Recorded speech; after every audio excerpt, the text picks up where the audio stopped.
तो हम कल जो लोग नहीं आए थे उनको शायद शुरुआत का थोड़ा भाग समझने में कठिनाई हो।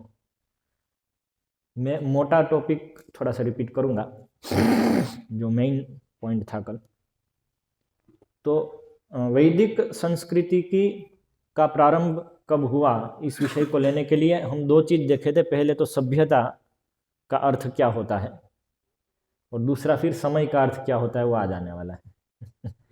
तो ये दोनों चीज की आवश्यकता है, तभी हम समझ पाएंगे कब शुरुआत हुई, क्योंकि शुरुआत होने के लिए पहले समय का कॉन्सेप्ट भी पूरा समझना पड़ेगा। तो कल हमने देखा कि सभ्यता या कल्चर, सामान्य रूप से उसकी व्याख्या है कि सभ्यता या कल्चर मतलब जिसको जीवन शैली कहते हैं, जीवन शैली जिसका भाग है, उसका अर्थ है शरीर, मन और वचन से क्या करना है क्या नहीं करना है, ये सब चीजों का नियमावली जो सब एक पर्टिकुलर ग्रुप पालन कर रहा है, उसको कल्चर कहते हैं। तो ये प्रायः सब जगह पे जो लोग हैं, वो ग्रुप में रहने वाले या वो समाज में रहने वाले, वो लोग मिलकर के निश्चित कर लेते हैं कि हम ये करेंगे और ये नहीं करेंगे।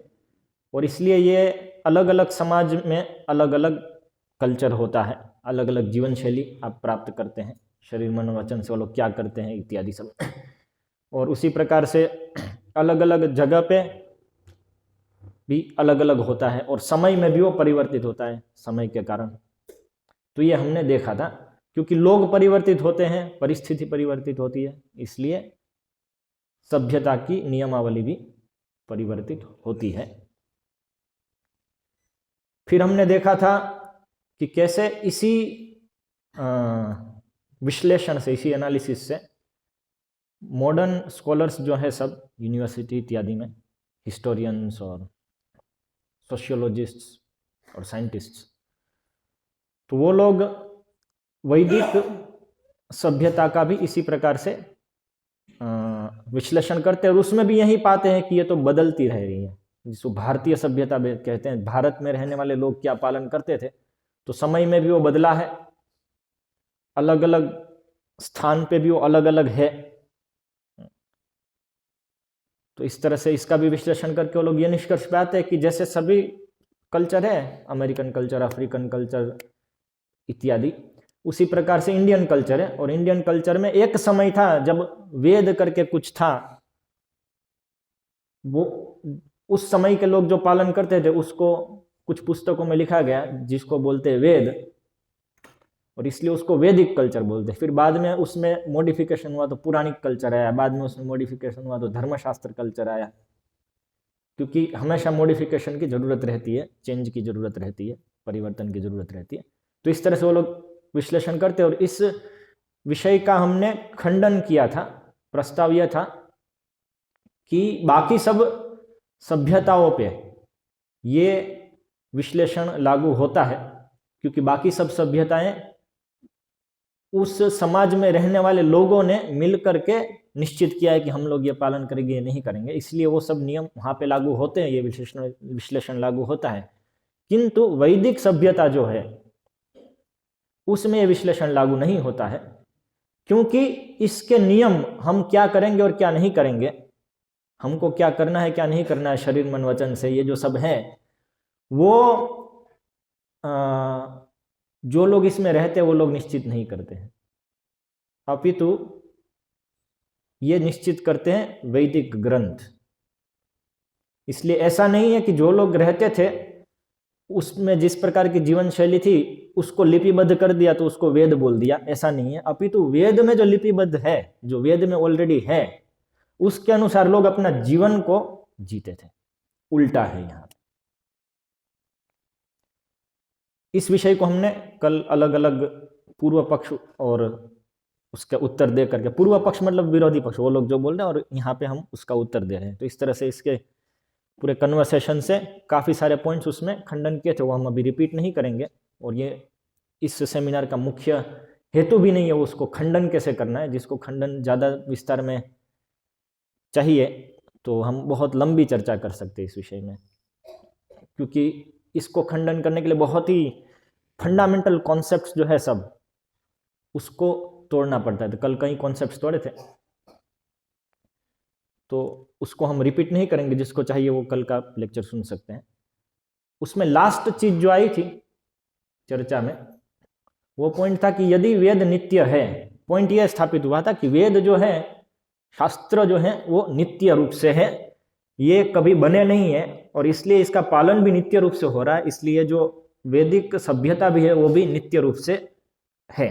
वैदिक सभ्यता जो वर्ण और आश्रमात्मक है, जिसमें सब कुछ नियमावली जो है, ऐसे ये करना है और ये नहीं करना है, शरीर मन वचन से, वो नित्य रूप से विद्यमान है, ये प्रस्ताव था। और इसको पालन करने वाले वर्णाश्रम धर्मी या सनातन धर्मी गिने जाते हैं। और ये चला आ रहा है ब्रह्मांड की शुरुआत से, ये पॉइंट चर्चा हुआ था। तो इसमें एक आपत्ति ये थी कि यदि वेद के शब्द नित्य है, तो उसमें हिस्ट्री कैसे बता सकते हैं? यदि उसमें कोई इंसिडेंट की बात आती है, कुछ लोगों के नाम की बात आती है, तो वो व्यक्ति हुए उसके बाद की बात हुई हो। इस तरह से वो पॉइंट उठा था कि जिसमें मैंने बताया था कि बहुत सारे इन समस्याओं का समाधान के लिए हमको पहले तो समय का अर्थ समझना पड़ेगा, ये लेकर के हम चले थे। अभी इसमें पावर आएगा नहीं कभी भी, जब लाइट आएगी तभी आएगा, क्योंकि तब तक बैटरी उतर जाएगी इसकी। चला गया मतलब, हाँ अभी चाहिए इसलिए चालू कर। हाँ तो चालू कर दीजिए उसको अभी। तो इसलिए समय की बात आई कि जब तक समय की जो हमारी उसमें ही चलेगा ना, आपके उसमें ना समय वाला बताना है, तो कंप्यूटर इधर रख दीजिए, माउस में दे दीजिए, कंप्यूटर इधर रख दीजिए, माउस में दे दीजिए।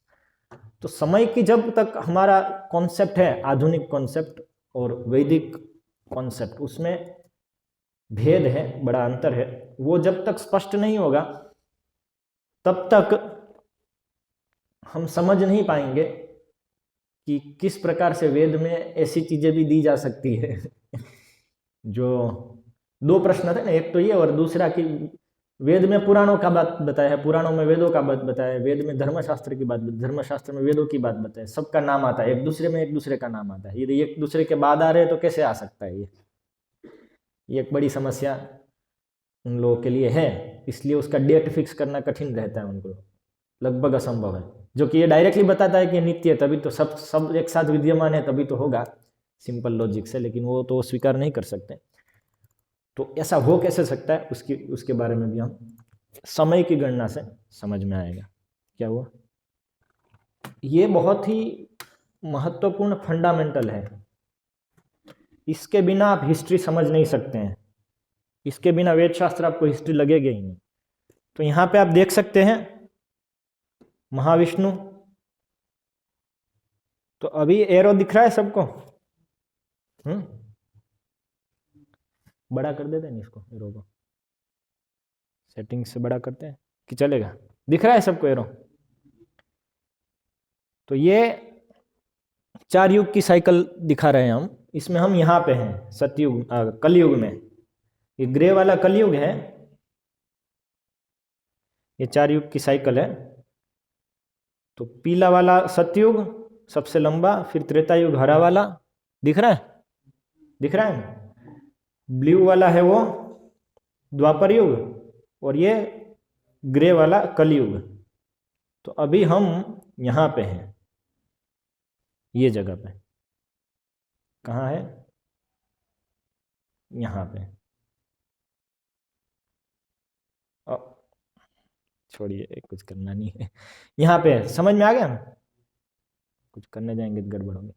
ये जगह पे है, 5000 साल जितना निकला है अभी, ये जगह पे भी नहीं, यहाँ पे होंगे लगभग। ठीक है, अब ये पूरा सीधा दिख रहा है ना टाइम। अपनी हिस्ट्री जो अभी आती है, अभी जो स्कूल में पढ़ाई जाती है, वो इतनी है। मतलब वास्तव में जो जिनके पास डेटा है, हिस्टोरिकल जो डेटा है, जो रियली में हिस्टोरिकल डेटा है, वो नीचे से कुछ खोद करके कंकाल निकाला, उसका आपको हिस्ट्री नहीं मिलती है। उससे आप एक अनुमान करते कि ये इतना नीचे था तो इतना पुराना होगा, उसको हिस्ट्री नहीं कहेंगे ना। हिस्ट्री मतलब ये हुआ था, किसी ने नोट किया, आपके पास डेटा पड़ा है, एग्जैक्ट डेटा, जैसे अकबर है तो वहाँ का डेटा, तो वो इतनी है हमारे पास, इतना एरिया की, केवल 2000 साल, 2000 साल हिस्टोरिकल रिकॉर्ड्स हैं, या ज़्यादा से ज़्यादा 2500 साल के हिस्टोरिकल रिकॉर्ड्स हैं, वो इतना है। कलयुग की शुरुआत का भी नहीं है हिस्टोरिकल रिकॉर्ड इनके पास, ठीक है। और ये सीधा दिखता है, सही, एकदम सीधा दिखता है, स्ट्रेट। तो इसलिए ये लोग इसको क्या करते हैं, एक्स्ट्रापोलेट करते हैं। एक्स्ट्रापोलेट मतलब ये ऐसा है तो समय ऐसे ही चलता होगा, उसमें कोई अंतर नहीं पड़ेगा, सीधा ही समय चलेगा। अर्थात जो सब अलग अलग किस्से होते हैं, इंसिडेंट्स होते हैं, जिसको हम हिस्ट्री में कहते हैं ना कि प्रसंग हो रहे हैं, तो एक प्रसंग हुआ वो वापस नहीं होगा, या तो होगा तो भी उसका निश्चित नहीं है कब वापस होगा, तो उसकी जो एक पैटर्न नहीं है कि इस प्रकार से बनेगा। जैसे एक तरह से देखे तो मॉनसून हर साल आता है तो उसकी पैटर्न है ना, उस तरह से ऐसा नहीं कि सभी प्रसंगों की पैटर्न रहेगी, कुछ ऐसी चीज़ों के नियम है उसकी पैटर्न वो लोग देख लेते हैं, वो दिखती है अभी इसलिए, लेकिन बाकी चीज़ों की पैटर्न रहेगी इस प्रकार से नहीं पता है। इसलिए वो समय को क्या लीनियर गिनते हैं कि बस एक ही दिशा में बहता है, एक ही है। और हिस्ट्री रिपीट्स इटसेल्फ केवल उतने के लिए कि गर्मी है तो गर्मी आती रहेगी, सर्दी है तो सर्दी आती रहेगी, ऐसा मौसम रहेगा, उसमें भी थोड़े थोड़े चेंजेस होते हैं, इसलिए आगे जाकर के वो भी बदलेगा। तो इस तरह से इनके पास इतना डेटा है, और इसी को एक्स्ट्रापोलेट करके वो करोड़ों करोड़ों साल तक का सोचते हैं कि ऐसा होगा, ऐसा होगा, ऐसा होगा।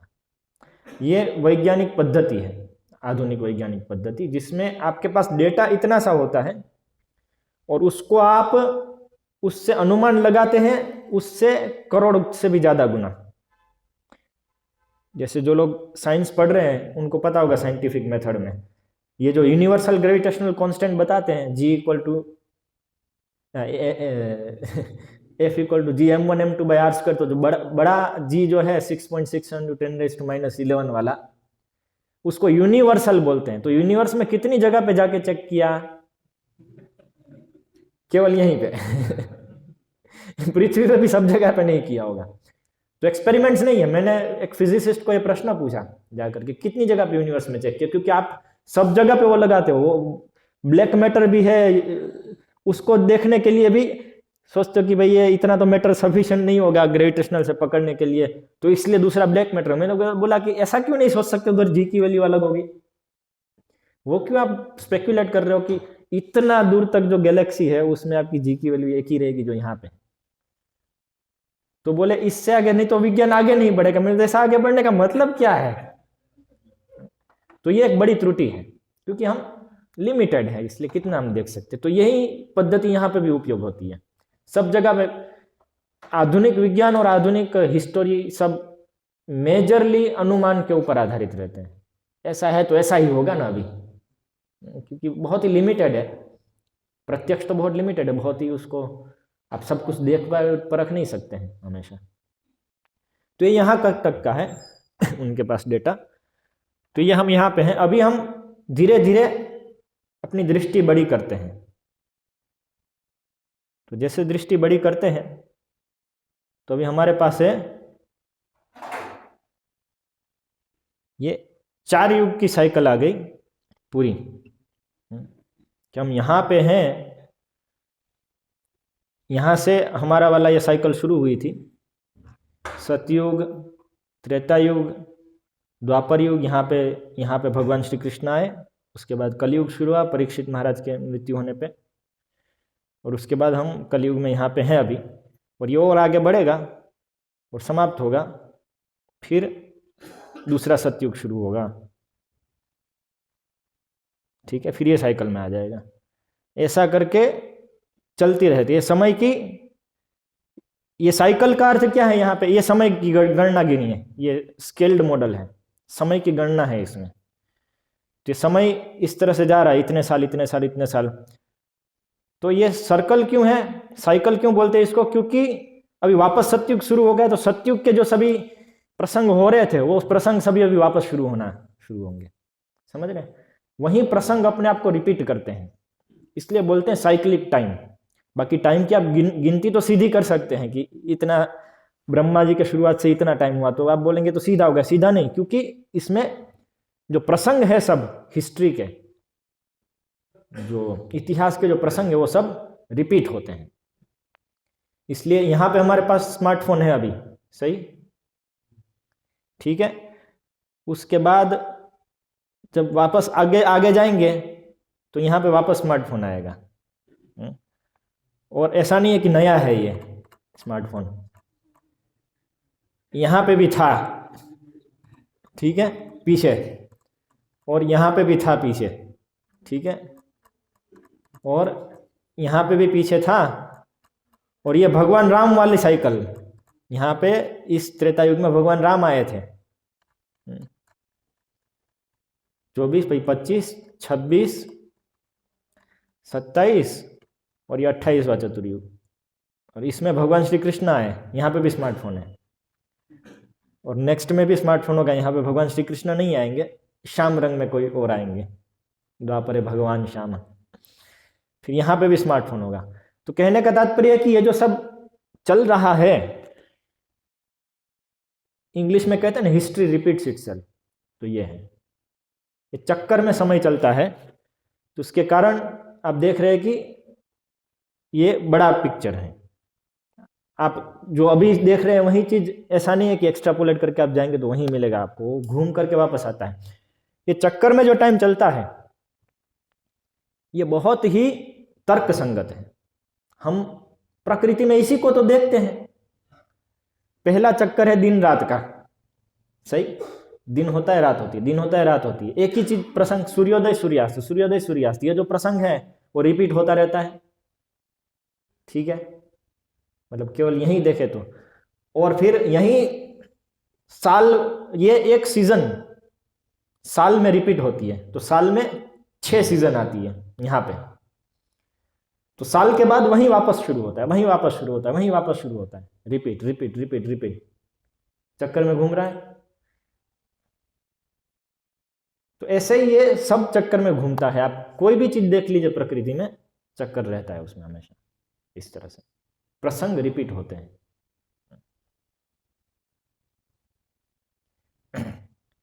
ऐसे ही जन्म मृत्यु का चक्कर है, रिपीट साइकिल। तो इसलिए ये बड़ा अंतर है आधुनिक जो विज्ञान है उसकी समय की समझ में, और जो वैदिक विज्ञान है उसकी समय की समझ में। आधुनिक साइंस और वैदिक विज्ञान की समय की समझ में बहुत बड़ा अंतर है। तो अभी हम और बाहर जाते हैं, तो ये एक चतुर्युग था, तो ये 1000 चतुर्युग पे ब्रह्मा का एक दिन बन गया, ठीक है, ये एक दिन ब्रह्मा का। ये 4 बिलियन 320 मिलियन साल का है। 4 बिलियन मतलब 4 खरब, 100 करोड़ मतलब 1 खरब, सॉरी 4 अरब, 100 करोड़ मतलब 1 अरब। तो ये 4 अरब साल का ब्रह्मा का एक दिन हुआ। उतनी ही उनकी रात होती है, जो चक्कर के रूप में हमने नहीं दिखाई है, काला है ऐसा समझ लीजिए, ठीक है। इसलिए ब्रह्मा का 8 बिलियन 64 मिलियन 8 अरब साल की उनका पूरा 24 घंटे का दिन हुआ एक। ये भी चक्कर में घूमता है, ब्रह्मा का एक दिन है, तो दिन चक्कर होता है ना, तो एक दिन में जो सब प्रसंग होते हैं वो दूसरे दिन में रिपीट होंगे, वही प्रसंग तीसरे दिन में रिपीट होंगे। समझ में आ रहा है? समझ में आ रहा है? किसी को नहीं आ रहा है तो बताइएगा। तो हम यहाँ पे आए तो ये ब्रह्मा का दिन का भी चक्कर चला, मतलब हर एक चक्कर में क्या होगा, अंदर जाएगा, एक एक एक एक एक, एक चक्कर घूमेगा, ये सब 1000 चक्कर ऐसे घूम लिया, ये घूम के फिर दूसरे दिन की तरफ आ गए, फिर रात हुई, फिर दूसरे दिन की तरफ आगे गया, ऐसा करके ये ब्रह्मा जी का एक दिन हो गया। वो हम और जूम आउट करते हैं और बाहर आते हैं और देखते हैं, तो ये ब्रह्मा जी का एक साल हो गया, 365 दिन ब्रह्मा जी के, ठीक है, पूरे। ये भी एक चक्कर है पूरा, 365 दिन लगाए ब्रह्मा जी के, तो एक साल हो गया पूरा। ये कितना है? 3110 अरब, 3110 अरब साल। एक साल हुआ ब्रह्मा जी का। हमारे 3110 अरब साल अर्थात 31 खरब साल हमारे। ब्रह्मा जी का एक साल हुआ। ठीक है, तो एक साल के अंतर्गत जो भी चीज होती है ब्रह्मा जी की, वो भी रिपीटिशन में। फिर आगे और, अरे क्या हो गया, फिर और आगे, ये ब्रह्मा जी की पूरी आयु। ब्रह्मा जी 100 साल जीते हैं। ठीक है, तो पूरी आयु आ गई ब्रह्मा जी की। एक ब्रह्मांड भी इतना ही जीता है। समझ में आया? ठीक है, तो ये कितना साल है? ये मैंने 2-2 वाले में कर दिया। 1 मिनट, 3110 था ना, तो 31 खरब था ना, तो खरब अभी 100 साल आ गए, तो 31 खरब के बाद क्या होता है उससे बड़ा? हिंदी में 3100 खरब गिन लीजिए ना, बाकी आप लोग ढूंढ लीजिएगा गूगल पे, आजकल को गूगल सब बताता है, एआई भी बता देगा। तो ये हो गया एक ब्रह्मांड की आयु, एक ब्रह्मा जी की आयु, इस प्रकार से। और सभी इवेंट्स रिपीट हो रहे हैं। कितनी बार एक ब्रह्मांड की आयु में, ये हिस्ट्री यदि आप गिने ब्रह्मांड की, ये ब्रह्मांड की हिस्ट्री, तो चीजें कितनी बार रिपीट होगी ये मुझे बताइए। चीजें कितनी बार रिपीट होंगी? सही। जैसे ब्रह्मा जी के एक दिन में एक बार भगवान श्री कृष्ण आते हैं। ठीक है, तो एक साल में 360 बार आए और 100 साल में 36,000 बार आए। तो एक ब्रह्मांड की हिस्ट्री में भगवान श्री कृष्ण 36,000 बार आते हैं। ब्रह्मा जी के लिए गिने तो रोज आते हैं। ब्रह्मा जी भगवान श्री कृष्ण को रोज देखते हैं। लेकिन हमारे लिए ब्रह्मा जी के एक दिन में एक बार। तो ये हुआ 36,000 बार रिपीट हुई। तो अभी यदि हम कहते हैं कि भगवान श्री कृष्ण का नाम दिया है वेद में, तो वेद कैसे नित्य हो सकते हैं? वो तो अभी 5,000 साल पहले आए थे। तो कुछ लॉजिक करता है इसमें अभी? यदि आपका दृष्टिकोण केवल 10,000 साल का है, देन इट इज लॉजिकल। ठीक है, लेकिन आपका दृष्टिकोण ब्रह्मा जी के पूरे आयु का है, जिसमें चीजें रिपीट हो रही है ऐसे, तो बहुत ही लॉजिकल है कि वेद में दिया होगा ना, तो फिर क्योंकि वही चीज रिपीट होती है। वेद में जो है, शास्त्रों में जो दिया है हिस्ट्री, वो सब हिस्ट्री रिपीट होने वाली है, वो सब होने वाली है इसी तरह से। इसका अर्थ यह नहीं है कि नवीनता नहीं होती है, बहुत सारी चीज है जो सब तो बता नहीं सकते हैं लेकिन जो दिया है वो उसी प्रकार से हो रहा है। उसके अंदर फिर चेंजेस होंगे डिटेल्स में कभी, वो अलग वस्तु है। भगवान श्री कृष्ण आते हैं, भगवान राम आते हैं, भगवान राम भी 36,000 बार आते हैं। और दूसरे अलग अलग अलग अलग जो सब कैरेक्टर बताए हैं, मैत्रेय है, मैत्रेयी है, श्वेत केतु है, ये सब इसी प्रकार से आते रहते हैं। इसलिए उनका वृत्तांत पूरा है, क्योंकि वो वेद में इसलिए नहीं लिखा कि श्वेत केतु आए तो उनका वृत्तांत लिख दिया, लेकिन क्योंकि वेद में लिखा है कि श्वेत केतु आके ये करेंगे, इसलिए श्वेत केतु आके हैं और वो करते हैं। समझ में बड़ा अंतर हो गया ना। गर्ग मुनि भगवान को नाम देते हैं, इसलिए भागवतम में नहीं लिखा जाता गर्ग मुनि में भगवान ने नामकरण किया, लेकिन क्योंकि भागवतम में दिया गया है कि गर्ग मुनि भगवान का नामकरण करते थे, इसलिए जब भी भगवान आते हैं तो गर्ग मुनि भी आते हैं नामकरण करने के लिए। बड़ा अंतर हो गया समझ में। ये बहुत ही आधारभूत अंतर है, जो नहीं समझने पे हम न तो शास्त्र को हिस्टोरिकल समझ पाएंगे और आधुनिक हिस्ट्री हमको सही लगेगी। बहुत महत्वपूर्ण है ये। इसके आधार पे वेद का नित्यता स्थापित होती है कि ऐसे नित्य है। ये जो आर्ग्यूमेंट रखते नहीं तो बहुत लॉजिकल लगता है, नहीं आने के बाद दे रहे ना, तो बाद में ही होगा ना, नहीं ऐसा नहीं है, हमेशा ये है। तो ये समझिए चक्कर है पूरा, कितना चक्कर है इसके अंदर, सब कितने इवेंट्स रिपीट हो रहे हैं, सब बहुत बहुत इवेंट्स सब रिपीट हो रहे हैं। कितने कलयुग आते हैं, ये कोई कैलकुलेट करके बता सकता है इसमें कितने कलयुग आते हैं? 36,000 कलयुग। कैसे? 36,000 गुना 1000,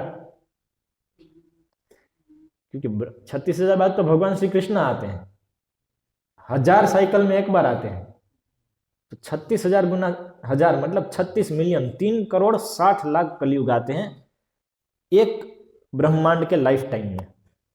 एक ब्रह्मा के टाइम में 3,60,00,000 मतलब 3,60,00,000 बार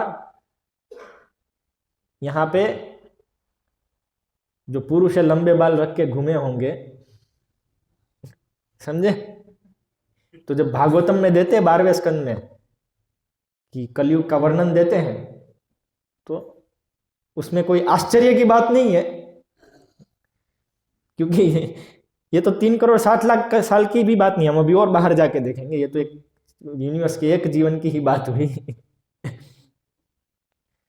तो वो ऑलरेडी है, इसको बोलते हैं त्रिकालदर्शी, जो ये देख पाता है, ये पूरा समय जो देख पाता है उसको त्रिकालदर्शी बोलते हैं। व्यासदेव थे, श्रील प्रभुपाद थे, ऐसे जो नित्य सिद्ध भक्त होते हैं वो त्रिकालदर्शी होते हैं, क्योंकि उनको काल सीधा पता है कितना कैसे आ रहा है।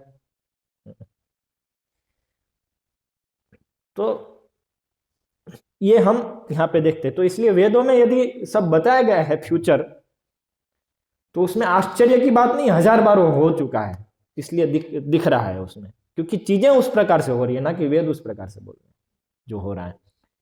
तो अभी और थोड़ा बाहर जाते हैं, तो ये देखिए कितने ब्रह्मांड, ये कितने ब्रह्मांड नहीं है, ये ब्रह्मांड की अवधि जब पूरी होती है तो महाविष्णु के शरीर में वापस प्रवेश करके श्वासोश्वास चलता है महाविष्णु का, तो श्वासोश्वास से यही ब्रह्मांड जो अभी यहां पे है, तो ये उसकी पिछली वाली लाइफ साइकिल थी,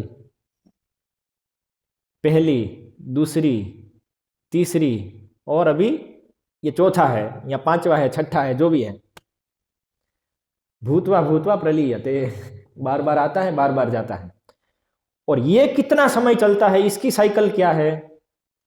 ये इनफाइनाइट है, क्योंकि ये भौतिक जगत है और ये आध्यात्मिक जगत में हम प्रवेश कर लिया। आध्यात्मिक जगत नित्य है, इसलिए नित्य रूप से चलता रहता है। महाविष्णु के श्वासोश्वास से ब्रह्मांड बाहर आते हैं, वापस अंदर जाते हैं, आते हैं, वापस अंदर जाते हैं, आते हैं, वापस अंदर जाते हैं, ऐसे चलता ही रहता है। इसलिए यहाँ पे फिर आप बोलेंगे कि ये कितने सालों की साइकिल हुई, तो यहाँ पे गिनती नहीं चलेगी, सही, क्योंकि गिनती तो कोई रेफरेंस से होती है सालों के। यहाँ पे जैसे हमने मनुष्य के साल के अनुसार रेफरेंस लेके गिनती की है ना, वो गिनती यहाँ पे नहीं लगी, क्योंकि यहाँ पे तो एक क्षण भी नित्य है, इसलिए वो कैलकुलेशन उधर नहीं होता है, ये नित्य रूप से चल रहा है। ये हमने जो थोड़ा ब्यौरा देखा वो श्रीमद् भागवतम के 3 स्कंद के 11वां अध्याय, शायद समय के ऊपर, उसका थोड़ा ब्यौरा देखा, क्योंकि सॉफ्टवेयर तो बना नहीं सकता है पूरा, हम लोग कल का यही मच रहे थे इसलिए उधर थे। ये हमने देखा 4 युग की साइकिल का छोटा यूनिट लेकर के, उसको यहाँ पे 0.01 मिलीमीटर की साइज दी थी, वो लेकर के जो मिनिमम पॉसिबल यहाँ पे है। तो श्रीमद् भागवतम के 3 स्कंद के 11वें अध्याय में तो छोटे से छोटा टाइम का साइज दिया है, वो त्रसा रेणु बनने में जितना समय लगता है उसका दिया है, जो कि 1 सेकंड का लगभग 30,000वां भाग है शायद। तो वो लेंगे तो शायद एआई को बोलिए ना बनाए कुछ, देखते हैं कितना चलता है एआई वाला।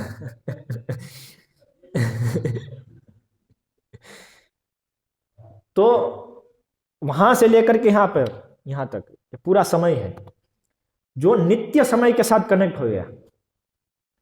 तो भौतिक जगत में समय बद्ध हो गया ना, वो कितना बद्ध हो गया? महाविष्णु सांस छोड़ते और अंदर लेते उतने समय में सबको अपना काम पूरा कर लेना है। इसलिए बंधन हो गया ना। जैसे हमारे पास होता है ना, अभी जन्माष्टमी आएगी तो बस इतने समय में कलेक्शन कर लेना, तो एक बंधन हो गया, तो उसके अंदर पूरा करना पड़ता है।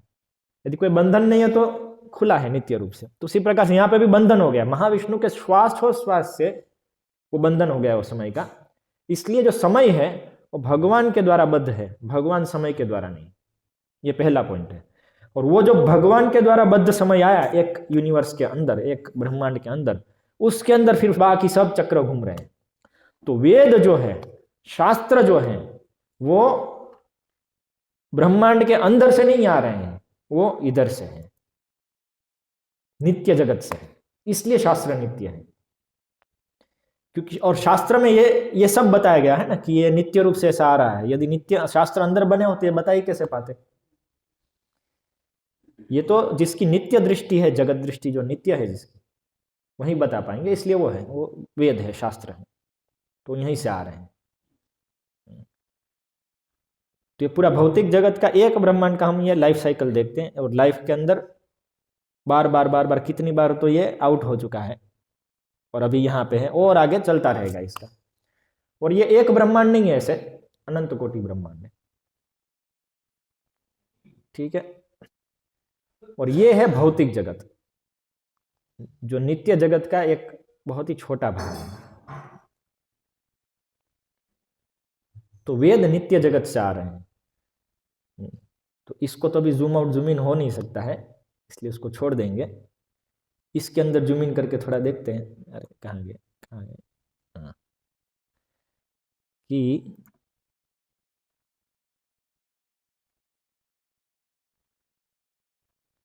ये जो ये भौतिक जगत दिखा रहे हैं, और भौतिक जगत से महत्तत्व के माध्यम, महत्तत्व से छेद करके दिखा रहे हैं कि भगवान श्री कृष्ण दिख रहे हैं। उनका विस्तार है महाविष्णु। तो ऐसे हमने समय की गणना थोड़ी देखी। तो जो वेद है, जो शास्त्र है, वो नित्य जगत से आने के कारण नित्य है। तो ये मैं कैसे कह रहा हूं नित्य जगत से आ रहे हैं? शास्त्र में ही वर्णन है। भगवान के स्वाच्छोश्वास से, अभी मैं समय कम है इसलिए प्रमाण यहाँ पे प्रस्तुत नहीं कर रहा हूं। सभी चीजों के प्रमाण है हमारे पास, इसमें ऑलरेडी इकट्ठा भी किए हुए, लेकिन अभी सब दिखाने जाएंगे तो समय समाप्त हो जाएगा। वो निकाल लीजिए, आप कंप्यूटर ले लीजिए। इधर नहीं है, लगा दीजिए। हाँ, साइकिल लेक्चर तो मैं रिपीट करता ही हूँ हमेशा, और अभी ये आ गया इसलिए मुझे रिपीट करने की जरूरत नहीं है। वो रिकॉर्डिंग हो गया, सुन लीजिए वापस, जितनी बार सुनना है सुन लीजिए।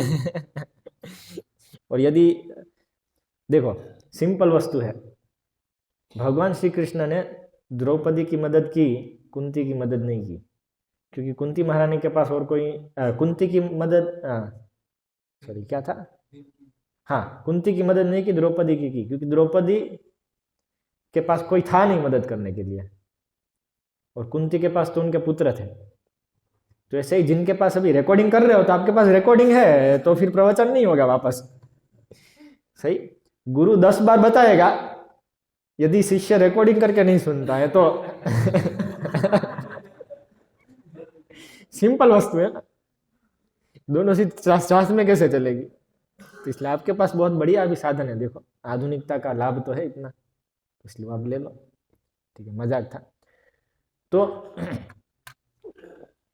तो ये नित्य जगत से आ रहे हैं वेद शास्त्र। तो फिर प्रश्न होगा कि नित्य जगत से वेद शास्त्र आ रहे हैं, अभी ब्रह्मांड में भी आए, तो हम देखते कि पृथ्वी पे तो वर्णाश्रम है, यहां के अलावा कहीं भी और क्या 4 वर्ण 4 आश्रम के नियम पालन होते होंगे? ये सभ्यता का सब नियम पालन होते होंगे? क्योंकि एक प्रश्न उठा है कि अभी ये प्रश्न लॉजिक बहुत ही तार्किक नहीं, व्यवहारिक प्रश्न है कि भगवान यहां पे आए तो उन्होंने धोती पहनी, उत्तरी पहनी, गत उत्तरी यहाँ आता है ना, सुबह जो करते हैं उसमें, तो उत्तरी पहनी, धोती पहनी उन्होंने, और लड्डू खाए, रोटी खाई, दाल चावल खाया, सब्जी खाई, माखन खाया, और यशोदा माई और सब माखन निकालते थे मटके में रख के, गायों को दोह करके। तो ये जो सब जीवन शैली है, तो हम जब जाएंगे उधर गोलोक में प्रवेश करेंगे आध्यात्मिक जगत में, तो वहां पे भी क्या इसी प्रकार से कर रहे होंगे भगवान? यहाँ पे आए तो यहाँ की रीति पालन की, नो डाउट, भगवान कहते हैं मुझे भी पालन करनी पड़ती है, अन्यथा लोग क्या करेंगे, तो वो ठीक है। क्या उधर भी ऐसा होगा गोलोक में? ये भी एक प्रश्न है। क्या गोलोक में कुछ और ही पहनते होंगे ना भगवान? जरूरी नहीं है कि धोती ही पहनते हो, जरूरी नहीं है कि लड्डू ही खाते हो। ये तो यहाँ पे हम लड्डू खाते हैं तो लड्डू खाते हैं, साउथ इंडिया में जाते हैं तो इडली खाते हैं, इटली में जाते हैं तो पिज्जा खाते हैं, सही। वो तो आपकी सेवा को लेने के लिए भगवान स्वीकार कर रहे हैं, तो वो अपने जगत में क्या खाते होंगे, ये प्रश्न उठता है ना। अपने जगत में क्या खाते होंगे? मुंबई में वड़ा पाव खा लेंगे, लेकिन जहां पे ये ऑब्लिगेशन नहीं है कि भाई सामने वाला जो देता है उसको खाना है, तो अपने जगत में क्या खाते होंगे? तो एक सुझाव हो सकता है कि वहां पे भी वड़ा पाव होगा, वहां पे भी पिज्जा होगा, जो वक्त जहां पे जो देते हैं वो लेते हैं। लेकिन उसका उत्तर क्या है, क्या होगा वहां पे? ये प्रश्न को यदि ले तो वेद नित्य है, इस तरह से वेद के अंतर्गत बताई गई संस्कृति भी यदि नित्य है, तो शास्त्र में वर्णन आता है कि जो विधि निषेध आते हैं शास्त्र में, ये करो और ये मत करो, तो विधि जो है ये करो, वो भगवान को उसी प्रकार से प्रिय है कार्य,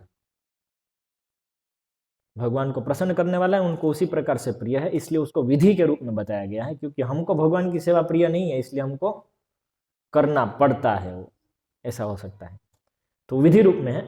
और जो भगवान को प्रिय नहीं है वो निषेध रूप में है शास्त्र में। इसलिए जो विधि निषेध है वो उधर भी है ही, आध्यात्मिक जगत में भी, लेकिन वहां पे स्वाभाविक रूप से भक्त लोग ऐसी चीजें करते हैं जो भगवान को प्रिय है, और ऐसी चीजें नहीं करते जो भगवान को प्रिय नहीं है। इसलिए उसको नियम के रूप में नहीं रखना पड़ता, वो है ऑलरेडी, अर्थात उन लोगों की जीवन शैली ही ऐसी है। आध्यात्मिक जगत की भगवान की जीवन शैली उसी प्रकार से है, उनको गाय चराना ही अच्छा लगता है तो करते हैं, उनके साथ उनके ग्वाल बाल भी वही चीज करते हैं। गायों को मारना अच्छा नहीं लगता, इसलिए वो निषेध में, यहाँ पे निषेध में आ गया, क्योंकि हमको अच्छा लगता है तो निषेध करना पड़ा। वहां पे स्वाभाविक रूप से कोई नहीं करते हैं, तो ये वहां पे भी यही संस्कृति है, ऐसा प्रस्ताव है, और निषेध रूप में ये है। तो अभी मैंने थोड़ा दिया था वो करने के लिए, प्रमाण तो है, काफी प्रमाण है, लेकिन अभी डिस्प्ले नहीं कर सकता। यदि ऐसा हुआ कल, यदि हम सुबह में डिस्प्ले करेंगे प्रमाण, ऐसा होगा तो, क्योंकि प्रमाण की लड़ी लगा करके रखनी पड़ेगी। तो अभी आज का जो विषय है मुख्य, उसको ले लेते हैं, पूरा करते हैं, क्योंकि अन्यथा बहुत लोग नहीं आ पाएंगे। तो हम अभी इस प्रकार से चलते हैं तो आसान रहेगा समझना। हम अभी यहाँ पे धोती और ये सब पहन के बैठे हैं, अभी खाएंगे प्रसाद में तो लड्डू खाएंगे और दाल चावल सब्जी ये सब खाएंगे हम अभी, ठीक है। हम यहाँ पे पिज्ज़ा पास्ता केक इत्यादि नहीं बनाते हैं, और अलग अलग प्रकार के जो शरीर मन वचन से कार्य शास्त्र में बताया उस प्रकार से करने का प्रयास कर रहे हैं यहाँ पे। तो अभी ये परिसर में कितने % लोग ये पालन कर रहे हैं? मान लो धोती कुर्ता ले लो, कितने, धोती ले लो, धोती उत्तरी, कितने लोग धोती पहनते हैं ये परिसर में? कितने %? 100%, 100%, ठीक है। तो हमारा पक्ष जीत गया, धोती पहनने वाला, ठीक है। ये परिसर को आप, इसी परिसर में यदि आप इसको और ज़्यादा बड़ा करेंगे, थोड़ा स्पेस में पूरा पटेल नगर ले लेंगे तो कितने % लोग धोती पहनते हैं? धोती और साड़ी दोनों गिन लीजिए। मतलब कहने का तात्पर्य कि इस प्रकार का जिसको हम वैदिक ड्रेस कहते हैं, कितने % होंगे? 1 या 2%। मान लो यहाँ पे 100 रह रहे हैं तो पटेल नगर में क्या 10,000 लोग होंगे कि उससे ज़्यादा होंगे? ज़्यादा होंगे, तो 1% भी नहीं रहेगा। ठीक है, उसको पूरा भोपाल कर दें तो क्या होगा? 0 ही हो जाएगा, ऐसा कहेंगे। अभी तो केवल भोपाल ही बात हुई है। भोपाल की जगह पूरा मध्य प्रदेश कर दिया तो क्या होगा? इसमें गांव भी आ गए, इसलिए वो थोड़ी गिनती कर लीजिएगा। 0 ही रहेगा। मध्य प्रदेश का आपने पूरा भारत कर दिया तो क्या होगा? भारत का पूरा वर्ल्ड कर दिया। 770 करोड़ लोग में कितने धोती पहनते हैं? कितने %? 0 ही गिना, मतलब होंगे। ऐसा नहीं कि पूरा 0 है, कुछ लोग तो पहन ही रहे, जो भक्त लोग हैं। तो आपको पता है वो जो एक कुत्ता बैठा है, उसको बहुत गुस्सा आ रहा है, लेकिन सामने 150 कुत्ते उसके विरुद्ध हैं, तो क्या करेगा? पूंछ दबा करके ऐसा ऐसा करके निकल जाएगा, नहीं ये कोई मुझसे गलती नहीं हो जाए। तो इसी प्रकार का अनुभव भक्त को होता है कि मैं अकेला धोती पहना हूं, ये तो बाकी कोई तो या तो बदल के पैंट पहन लेता है या धोती के ऊपर पैंट पहन लेता है, जो भी है भाई। इधर अभी वो अपने आप को अकेला महसूस करता है कि अकेला मैं ही ये कर रहा हूं। तो पूरे विश्व का गिने तो 770 करोड़ लोग के बीच में हम लोग ये कुछ लोग कुछ पालन करने का प्रयास कर रहे हैं। उसमें भी जो फार्म प्रोजेक्ट्स में रहते वो ज्यादा पालन करने का प्रयास कर रहे हैं, तो वो तो और कम हो गए। वैदिक सभ्यता को रियली में पालन करने वाले 1% पालन करने वाले फार्म कम्युनिटी के लोग वो सिटी वालों की कंपैरिजन में काफी कम है भक्त में। और ये बात सबको भी मिला करके केवल एक धोती की बात ले तो ही, केवल धोती पहनने का ही यदि हम वैदिक कल्चर मान ले पूरा, तो भी तो 0 ही % निकल रहा है पूरे 770 करोड़ लोग जो हैं पृथ्वी पे उसमें। तो इसलिए अक्सर भक्तों को लगता है हम कुछ ऐसा कर रहे हैं जो कोई नहीं किया है, ना तो कोई करता है। पता नहीं ये ठीक भी है कि नहीं, विश्वास में कमी रहती है। और विश्वास है तो भी कम से कम ये वाली फीलिंग तो हमेशा रहती है कि हम वो कुत्ते वाली फीलिंग ऐसा दबा कर पूंछ दबा के निकल जाए। उसको क्या बोलते हैं मुझे पता नहीं हिंदी में, इंग्लिश में तो इन्फीरियोरिटी कॉम्प्लेक्स करके आधुनिक मनोवैज्ञानिक कल्पना करते हैं, वो ऐसा कुछ चीज है इन्फीरियोरिटी कॉम्प्लेक्स जैसा ऐसा, लेकिन ऐसा फीलिंग समझिए ना। तो अभी हम दृष्टि और बढ़ाते, क्योंकि हमने अभी देखा ना थोड़ी दृष्टि बढ़ाते रहते हैं हम, तो हम और थोड़ी दृष्टि बढ़ाते हैं। ये पृथ्वी की हमने बात की तो हमारे ये पृथ्वी जम्बू द्वीप में है। जम्बू द्वीप में 9 वर्ष है, उसमें से एक भारतवर्ष है। तुमने भारतवर्ष के भारत खंड की बात कर ली, ठीक है।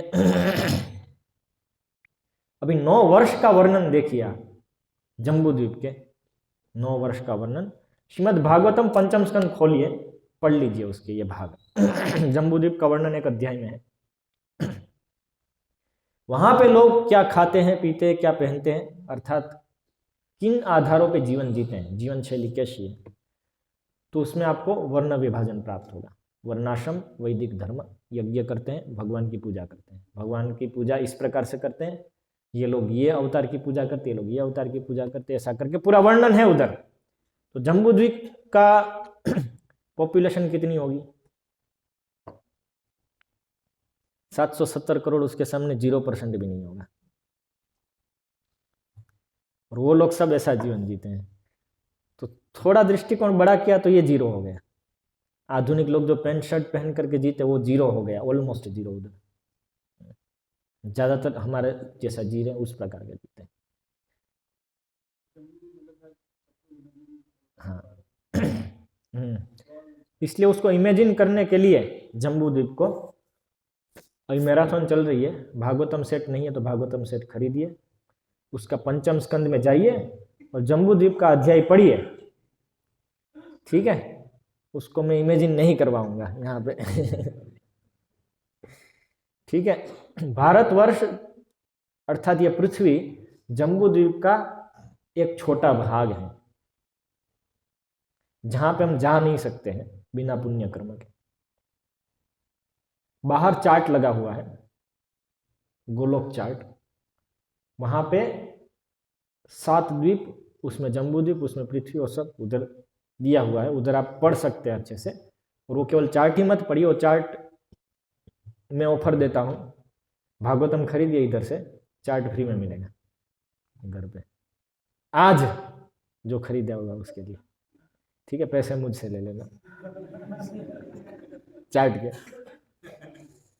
और भागवतम पंचम स्कंद खोलिए, आप डिटेल में पढ़िए, ठीक है। कुछ तो होमवर्क होना चाहिए, बिना स्वाध्याय ज्ञान टिकता नहीं है, स्वाध्याय कीजिए। तो जम्बू द्वीप की तो बहुत पॉपुलेशन है, वो सब वैदिक धर्म देती है, इसलिए एक ही शॉट में आधुनिक जो जीवन शैली वो जीरो हो गई। जम्बू द्वीप भूमंडल का भाग है, भूमंडल में 7 द्वीप हैं, उसमें से एक जम्बू द्वीप है। जम्बू द्वीप के बाद प्लक्षद्वीप, शालमली द्वीप, ऐसे हैं 7 हैं, शाका द्वीप, पुष्कर द्वीप पे अंत होता है उसका, जहाँ पे सूर्य घूमता है। तो इन 7 का वर्णन में वो लोग क्या धर्म पालन करते, सब में ब्राह्मण क्षत्रिय वैश्य शूद्र और वैदिक धर्म यज्ञ करते हैं, और भगवान विष्णु के किसी न किसी अवतार की पूजा करते हैं नित्य रूप से। ये सब वर्णन है उधर, ठीक है। तो वो तो और बड़ा हो गया। इसके बाद स्वर्ग लोक के पे जाएंगे ऊपर, तो वो लोग भी यही चीज पालन करते हैं। और सत्य, और 4 लोक है ना ऊपर, इससे भी ऊपर, सत्य जना तप, सत्य तप जना महर जना, ये 4 लोक में भी जो ब्रह्मा जी का लोक सत्य लोक है, यहाँ पे भी ये लोग वेद शास्त्रों के आधार पे ही जीवन जीते हैं। पूरा ब्रह्मांड ऐसे जी रहा है, अभी के समय की बात कर रहा हूं मैं, अभी राइट नाउ।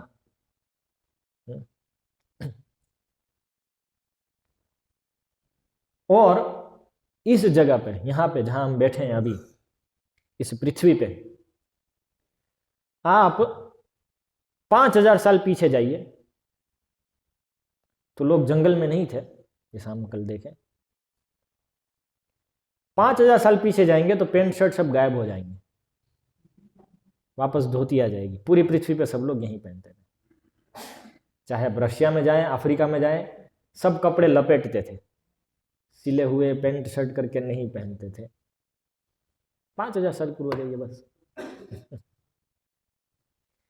तो ये तो इस जगह पे, इस समय पे थोड़े लोगों के द्वारा, ब्रह्मांड में थोड़े लोगों के द्वारा इस थोड़े समय के लिए कुछ चेंज आया है। बाकी तो समय में भी देखें और विस्तार में भी देखें, हर एक जगह पे तो वैदिक सभ्यता ही पालन हो रही है, वैदिक संस्कृति ही पालन हो रही है। और कितने समय से, और समय के बाद में भी हमने बारे में हमने देख लिया, सत्य त्रेता द्वापर कली, सत्य त्रेता द्वापर कली, ऐसा करके नित्य रूप से ये चली आ रही है। लेकिन हर कलयुग में थोड़ा ये होता है इस प्रकार से। तो ये वाली जो सभ्यता है पैंट शर्ट इत्यादि पहनने वाली, वो भी कोई नई नहीं है, वो भी एक जगह पे उपलब्ध है। और वो हमने नीचे के पाताल लोक नहीं देखे अभी, 7 पाताल लोक है ना, कौन कौन से, अतल सुतल वितल तलातल रसातल महातल पाताल, उसमें से एक पे इस प्रकार की सभ्यता है जिसमें हम अभी जी रहे हैं। वो भी हमेशा आती रहती है, वो उधर है हमेशा से, वो उसका लोक है, वो उसका लोक है, वहां पे लोग ऐसे ही जीते, उसको मय दानव का लोक कहते हैं। तो मय दानव के लोक में इसी प्रकार से चलता है। इस पृथ्वी लोक पे अभी ये प्रकट हो रहा है, अब ये प्रकट हो रहा है पृथ्वी लोक पे इस पर्टिकुलर समय में। तो माया दानव असुर है। असुर अलग अलग प्रकार के होते हैं, सभी अलग अलग लोक में अलग अलग प्रकार की चीजें पालन करते हुए असुर है, लाइफ स्टाइल अलग अलग है। उसमें ये चारवाक का मत पालन करने वाले असुर है जो इस प्रकार की लाइफ स्टाइल जीते हैं। तो ये यहाँ पे अभी प्रकट हो रही है। तो इसलिए ये भी जो जीवन है, ये प्रकार की जो लाइफ स्टाइल है वो भी नित्य है। क्या है? नित्य है। पैंट शर्ट पहनना और सेल फोन उपयोग करना और सब कुछ, टैब में पेन से लिखना, घड़ी पहनना, ये सब भी नित्य है। ये पहली बार सुना होगा। ये सब भी नित्य है, भगवत गीता में कहते हैं भगवान। क्योंकि असुरी प्रकृति भी नित्य है, दैवी प्रकृति भी नित्य है। समस्या क्या है? दैवी प्रकृति है और एक असुरी प्रकृति है। एक भगवान को अप्रसन्न करने वाली, भगवान से दूर लेकर के जाने वाली है, दूसरी भगवान को प्रसन्न करने वाली है, भगवान के पास लेके जाने वाली है। भौतिक जगत में दैव असुर द्वभूत सर्ग लोके अस्मिन दैव असुरे वच। आध्यात्मिक जगत में विधि निषेध है, तो निषेध वाला कोई करता नहीं है, सही। इसलिए आध्यात्मिक जगत में दैव प्रकृति है, वही है, और कोई प्रकृति नहीं है। जो असुरी प्रकृति है उसका अस्तित्व आध्यात्मिक जगत में अस्तित्व नहीं होने के माध्यम से केवल मन में कंस असुर है, ये हमारे सब लोगों को परेशान कर रहा है, भगवान को मारने आएगा, ये विचार रूप में है उधर, उससे डरते हैं भक्त लोग। लेकिन वास्तव में कंस उधर है नहीं, वो भौतिक जगत में है। असुरी प्रकृति, इसलिए भौतिक जगत में दैवी असुर दोनों प्रकृति की जीवन शैली आपको प्राप्त होगी। तो इसलिए जो दैव लोग हैं, जो भक्त लोग हैं, वो दैवी प्रकृति शास्त्र की जीवन शैली से चलते हैं, असुरी प्रकृति को वर्जन करते हैं। तो ये भी नित्य रूप से विद्यमान है, ये प्रकृति दैवी और असुरी। तो इसलिए असुरी प्रकृति का यह भाग है, इसलिए हम उसको नहीं लेते हैं। ये कोई इन्होंने नया इजाद नहीं किया, ये हमेशा से है। जिसको अच्छे से इसी में जीना है तो माया दानव के लोक में चले जाएं, तो इससे भी बढ़िया बढ़िया चीजें मिलेगी। आपको यदि जानना है कि फ्यूचर में 1000 साल बाद क्या होने वाला है, तो उधर एक चक्कर लगा क्या हो, तो आपको पूरा लिस्ट देंगे माया दानव। देखो आप अभी यहाँ पे हो, अभी ये मैं भेजूंगा, फिर ये भेजूंगा, फिर ये भेजूंगा, फिर ये आएगा, फिर ये आएगा, फिर आप इधर आकर के बताओ सबको बाद में ये होने वाला है, बाद में। तब फ्यूचर को जानने वाले हो गए। वो चीज ऑलरेडी भागवतम में दे दी है कि ये होगा, फिर उसके बाद ये होगा, फिर ये होगा, सही मोटा मोटा उधर दे दिया है पूरा। तो ऐसा है, तो ये पूरा पिक्चर है। इसलिए यदि कोई बोले कि वैदिक सभ्यता कब शुरू हुई, तो बोलेंगे कभी नहीं। और यदि बोले कि आधुनिक सभ्यता कब शुरू हुई, वो भी कभी नहीं, वो हमेशा से। यहाँ पे कब शुरू हुई यदि कहें, तो इस साइकिल में कलयुग आने पर 200 साल पहले आधुनिकता शुरू हुई, इंडस्ट्रियलाइजेशन से 300-400 साल पहले शुरू हुई, ऐसा कभी कह सकते हैं। इस साइकिल में अभी शुरू हुई, लेकिन वास्तव में वो भी माया दानव के जगत में है। तो ये वास्तविक हिस्ट्री है। हिस्ट्री का अर्थ है इतिहास, संस्कृत में बोलते इतिहास। इतिहास, ऐसा हुआ था। ऐसा, इति मतलब ऐसा, ह मतलब था, और आस मतलब हुआ। इतिहास, ऐसा हुआ था, उसी को इतिहास कहते हैं। और उसमें कोई बड़ी चीज नहीं है। और वो क्योंकि इतिहास बार बार वही चीज आती रहती है, इसलिए वो जो बद्ध जीव है उसके लिए वो भूत, वर्तमान और भविष्य लगता है। जो मुक्त जीव है उनके लिए सब कुछ नित्य रूप से विद्यमान दिखता है उनको। इसलिए हमारे लिए वो इतिहास पहले था, अभी हुआ, ऐसे आता है। बाकी जो सब शास्त्र हैं वो भी भगवान विष्णु के स्वाच्छोश्वास से ऐसे ही आए हैं। जैसे ब्रह्मांड आते हैं, हर एक ब्रह्मांड में जाते हैं, और ये शास्त्र नित्य रूप से आध्यात्मिक जगत में विद्यमान है। तो अभी पॉइंट आएगा कि भौतिक जगत की हमने बात की, नित्य रूप से इसमें है, लेकिन वो तो पॉइंट रह गया कि गोलोक में क्या है। गोलोक में क्या है उसका केवल एक छोटा प्रमाण, इसलिए पहले दे देता हूं। ज्यादा प्रमाण के लिए कल हम शायद ले पाए तो ले सकते हैं, अन्यथा ये तो बड़ी वस्तु है। तो गोलोक में क्या है ये यदि प्रश्न किया जाए तो उसका प्रमाण है प्रायः शास्त्रों में जो वृंदावन का वर्णन आता है, वो वृंदावन का वर्णन भौम वृंदावन का होता है।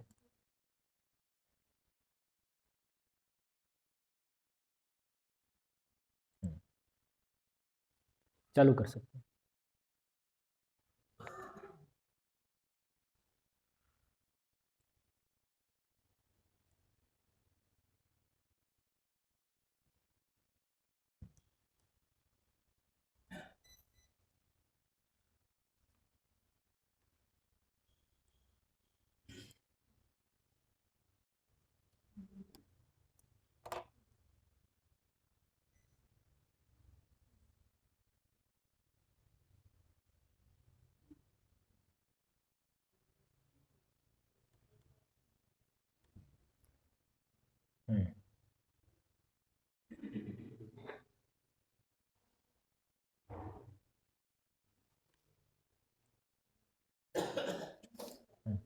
आ गया।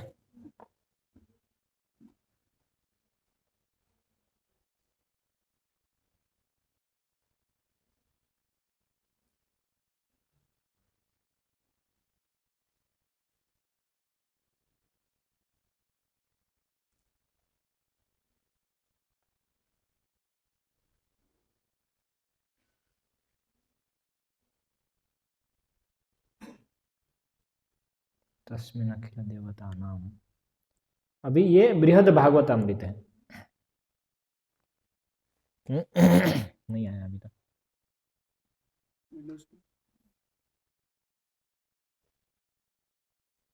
इसमें दिखा तो रहा है कि पहुंच गया, ठीक है।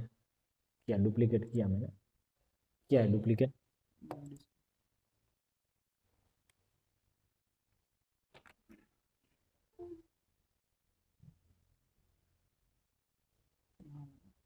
उसमें सोर्स सिलेक्ट कीजिए।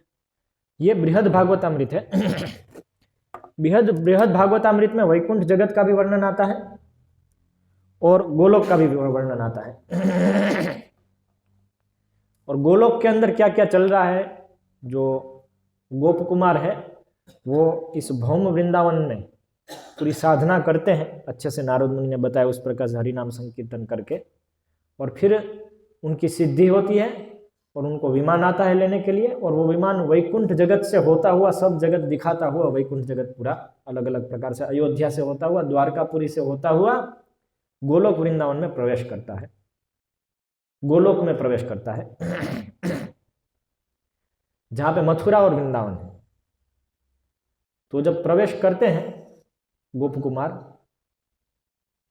तब वो मथुरा में जाते हैं और मथुरा में देखते हैं कि यहाँ पे सब लोग कंस के भय से भयभीत है, ऐसा सुनाई देता है, कंस नहीं दिखते हैं। और यहाँ पे तो भक्ति करना बहुत कठिन हो रहा है कृष्ण की। तो ये सुन करके वो भी चले जाते हैं, वो वृंदावन की तरफ चले जाते हैं। फिर यहाँ पे कहते हैं तस्मिन् अगम्य अखिल देवता नाम लोकेश्वराणाम अपि पार्षदानाम एतस्य भू भारत वर्षकीयार्यवर्त देशस्य निरूप्य रीतिम। यहाँ पे देते हैं ये कि भू भारत वर्षकीय आर्यवर्त देशस्य रीतिम निरूप्य, कि भारत वर्ष में, भू में मतलब यहाँ पे भौम वृंदावन जो है वो आर्यवर्त में है। तो आर्यवर्त में जो रीति है, श्लोक का अनुवाद में आप पढ़ सकते हैं, आर्यवर्त में जो रीति है यहाँ पे, अर्थात यहाँ के वृंदावन इत्यादि जगह पे रीति अर्थात जीवन शैली जैसी चल रही है, शरीर मन वचन से जो कार्य करना होता है उसको टेक्निकली शास्त्रों में रीति कहते हैं, ये रीति। तो यहाँ की रीति पालन कर रहे हैं ये लोग, इस प्रकार से मैं देख रहा हूँ पूरा। और ये देख करके क्या हो रहा है कि वो रीति की बात की, दिव्याम दिनेशोदगमना आदिना एताम भौमीम नृभाषा चरित आदि नापी महाचमत्कार भरेण, इससे मुझे बहुत चमत्कार हुआ। तो रीति कैसी है? दिव्य रीति है, जो सूर्य दिनेश मतलब सूर्य के उद्गम और अस्त, ये दोनों चीज वहां पे उसी प्रकार से हो रही है जैसे यहाँ पे हो रही थी। और भूमि भी इस प्रकार से है। और नृभाषा चरिता, भाषा भी इसी प्रकार से हो रही है जो यहाँ पे वृंदावन मतलब ब्रजभाषा, इस प्रकार की भाषा चल रही है। और चरित मतलब आचरण, सब लोग क्या कर रहे हैं क्या नहीं। चरित बहुत ही सामान्य संस्कृत शब्द है कि जिसका अर्थ होता है सुबह सोने से लेकर सुबह उठने से लेकर रात को सोने तक लोग कैसे कार्य करें, इसके जो उसको चर्या कहते हैं। तो वो चरित भी इसी प्रकार से, इसके कारण वो चमत्कार हुए बहुत। नर भाषा, सूर्य आदि की गति, मनुष्य जैसी आकृति, सब लोग भी उसी प्रकार से दिख रहे, आचरण इत्यादि। तो यहाँ पे टीका में, ये जीव गोस्वामी की टीका है, बृहद भागवतामृत सनातन गोस्वामी का ग्रंथ है जिसमें जीव गोस्वामी की टीका है। सनातन गोस्वामी ने एक ग्रंथ प्रकाशित किया था, ऐसा नहीं कि उन्होंने लिखा है। ये वास्तव में जो श्रीमद् भागवत जब परीक्षित महाराज ने सुन लिया, उसके बाद तक्षक आने तक थोड़ा सा समय बचा था। वो समय में उनकी माता उत्तरा प्रश्न करती है कि भाई आपने तो सुन लिया, मेरा क्या, तुमने तो सुन लिया, लेकिन मुझे कुछ तो सुना दो, इतना महान चीज सुनी है। तो वो जो सुनाया वो बृहद भागवतम, जो सनातन गोस्वामी अभी प्रकट कर रहे हैं। तो यहाँ पे कह रहे हैं कि भुवः पृथ्वी, या भुव मतलब पृथ्वी के, भारतवर्ष संबंधिनः आर्यवर्त संज्ञ देशस्य, भारतवर्ष के संबंध में आर्यवर्त नामक जो देश है उसकी जो रीति है, जो व्यवस्था है, उसको देख करके, निरूप्य समालोक्य, उसको देख करके महता चमत्कार भरेण, बहुत ही चमत्कार से कौतुक अतिशय न रुद्ध सन, वो रुद्ध हो गए। तो फिर यहाँ पे आगे कहते हैं कि क्या, दिनेशस्य मतलब सूर्य का, उद्गमन उदयस्य तदादिना, उदय इत्यादि बता रहे हैं। दिव्याम अंतरिक्षवर्तिनीम, जो अंतरिक्ष में भी जिस प्रकार से चल रहा है, नृणाम भाषा चरितादिना भूमि भूमिवर्तिनीम अपि। तो जो सब चल रहा है वही, ये तो वही चीज बताई इसमें। फिर आगे कहते हैं,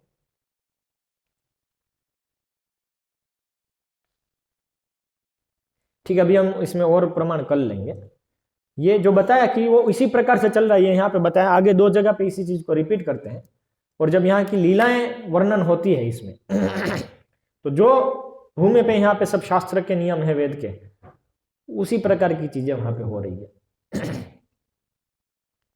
जैसे आरती करने के लिए सब जा रही है गोपियां, तो उसमें सामग्री भी क्या है वो भी बताया। पहले तो आरती करना ही वैदिक रीति है, और उसमें क्या क्या सामग्री है, धूप दीप चंदन माल्य, वो सब रीति बताई, वो उसमें वर्णन है। उसके बाद जब भोजन लेते हैं, भगवान श्री कृष्ण भोग ग्रहण करते हैं, तो भोग की आइटम्स क्या क्या है वो बताई। तो उसमें पिज्जा पास्ता वाली चीजें नहीं है, वो उसमें इडली भी नहीं है वहां पे, क्योंकि ये रीति कहाँ की है, आर्यवर्त देशस्य रीति। वहां पे इडली नहीं खाते हैं, वहां पे खाते लड्डू खाते हैं, रोटी खाते हैं, चावल खाते हैं, दाल खाते हैं, सब्जी खाते हैं। तो वो सब आ रहा है। मालपुआ खाते हैं, सही, मालपुआ तो आप सबने खाया होगा, सही। और मालपुआ को किस तरह से खाते हैं, खीर के साथ खाते हैं, सही। तो ये मालपुआ और खीर को मिक्स करने खाने की रीति किसी ने बनाई नहीं है, यहाँ पे वर्णन है उसका। गोलोक में भगवान मालपुआ को खीर के साथ मिक्स करके खाते हैं। तो ये रीति उधर है आर्यवर्त की। तो ये सब वर्णन में प्राप्त होता है, उपनयन संस्कार की भी बात प्राप्त होती है।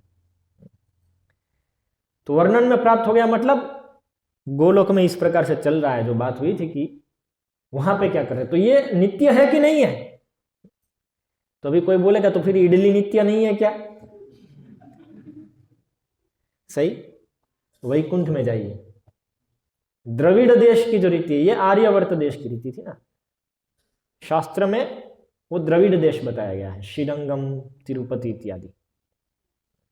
द्रविड़ देश में जो करा रहे हैं वो वैकुंठ में है। बंग देश की रीति मायापुर में है। आध्यात्मिक जगत में भी है ना, चैतन्य में, तो चैतन्य महाप्रभु भी है, दाइस है और सब्जी है। तो बंग देश की जो रीति है, बहुत सारी सब्जियां खाना राइस के साथ, और वो उधर चल रही है। उत्कल देश की रीति जगन्नाथपुरी में होगी, जगन्नाथपुरी भी है ना आध्यात्मिक जगत में। द्वारका वाली रीति गुजरात वाली रीति है। तो होगा कहीं कहीं मीठा डालना भी होगा उसमें अभी वर्णन देखेंगे तो पता चलेगा। तो ये सब रीतियां देखिए, लेकिन इटली वाली रीति नहीं है। इसलिए भारतवर्ष जो है उसका महत्व है। जो धाम है, जो प्रकट है यहां पे, वो भारतवर्ष में सब धाम प्रकट है, सही। वो उस आध्यात्मिक जगत का प्रतिबिंब नहीं है। हूबहू आध्यात्मिक जगत जो है वो यहां पे आकर के बसा दिया, वो दिखाते हैं वहां पे धाम। वही रीति को पुनर्जीवित करने के लिए, पुनर्जागृत करने के लिए, या तो पुनर्जागृत है भी तो वो रीति करते करते आप पुनः उस अभ्यास करके वापस भगवत धाम जाने के लिए कैसे अभ्यास करें, उस भावना को पुनर्जागृत करने। केचिदाहु रजम जातम पुण्य श्लोक से कीर्ते इत्यादि आता है जो हम सुबह गाते हैं।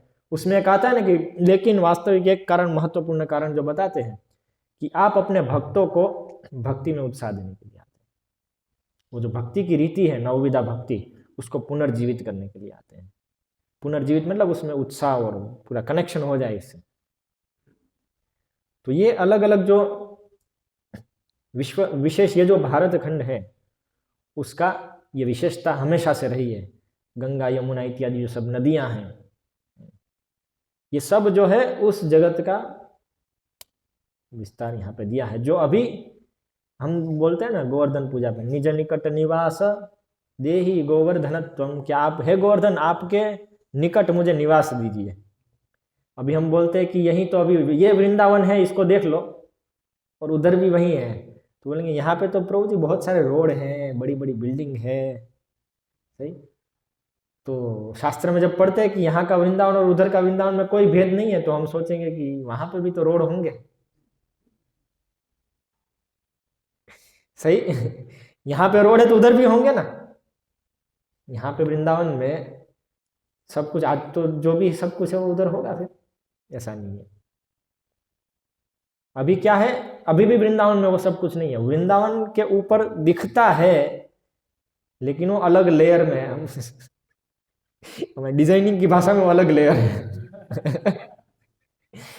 मतलब कि वो जो प्रौढ़ माया होती है, भगवान की अंतरंगा माया ही, अंतरंगा शक्ति बहिरंगा शक्ति की तरह काम करके उसको आच्छन्न कर देती है। वो वास्तविक वृंदावन हमको दिख नहीं रहा है, अभी जाते हुए भी हमको जाएंगे तो भी नहीं दिखता है वास्तव में। माया जवनिकाच्छनम, उस तरह से। और भगवद गीता में क्या, नाहम प्रकाश सर्वस्य योग माया समावृता। तो भगवान का जो धाम है वो यहाँ पे होते हुए भी हमको नहीं दिख रहा है, वो माया से आवृत हो गया है इस तरह से। लेकिन जो भक्ति भाव से जाते हैं वो फिर भी उस धाम का लाभ उठा पाते हैं, भले उनके चर्म चक्षु से वो देख नहीं पाए।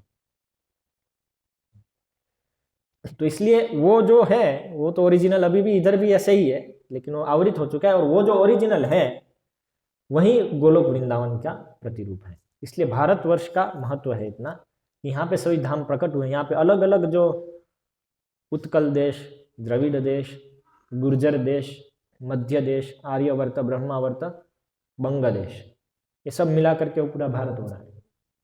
यहाँ की रीति जो चली आ रही है नित्य रूप से, ये रीतियां यहाँ पे स्थापित हुई है। इसलिए बताया जाता है कि यदि धर्म पालन करना है तो इन देशों में रहो, क्योंकि यहाँ पे वो नित्य रीति को स्थापित किया है और बचाने के लिए भी भगवान आते हैं यहाँ पे उन रीतियों को। तो ये है वैदिक संस्कृति का मूल जो नित्य है। इसलिए नारद मुनि कहते हैं धर्म मूलो ही भगवान, धर्म का मूल भगवान है जो नित्य है। ऐसे तो यहाँ पे हम समाप्त करेंगे। इसके ऊपर बहुत सारे बात हो सकती है, लेकिन जो भी चर्चाएं हैं वो हम कल करेंगे। प्रश्न भी कल और प्रमाण भी कल। ऐसा करें कि अभी प्रश्न लें, सबको प्रसाद भी चाहिए होगा। कौन सी रीति का प्रसाद बनाया है? द्रविड़ उत्कल, बंगा, बंगा, ये आर्यावर्त वाली कि गुजरात वाली गुर्जर, या मिक्सचर। अभी होता है ना, सुबह में बांग्लादेश की खिचड़ी खाते हैं, दोपहर में आर्यावर्त की चपाती खाते हैं, और रात को द्रविड़ देश की इडली खाते हैं, और फिर हॉस्पिटल जाते हैं, वो कौन से देश का है? मैदानों वाला। ठीक है, करेंगे कि नहीं, क्या है? एक दो प्रश्न ले सकते हैं, टेम्पल प्रेसिडेंट का आदेश है। वहां से प्रश्न है, पीछे से एकदम, पहले आगे वाले ले लीजिए यदि किसी को है तो, नहीं है किसी को दे दीजिए, तब तक सोच लेंगे।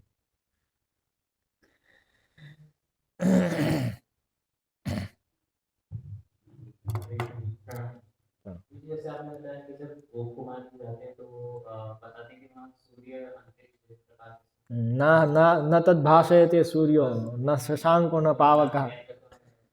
ये श्लोक से सावधान रहिए, क्योंकि भगवत जब हम कहते हैं फार्म प्रोजेक्ट में आइए तो बोलते प्रभु जी वहां पे तो बिजली नहीं है, अंधेरा होता है रात को, हम बहुत डर जाते हैं। ठीक है, लेकिन ये श्लोक में क्या कह रहे हैं, वहां पे तो आप जाके वापस आ सकते हो, 2 दिन गए वापस आ गए।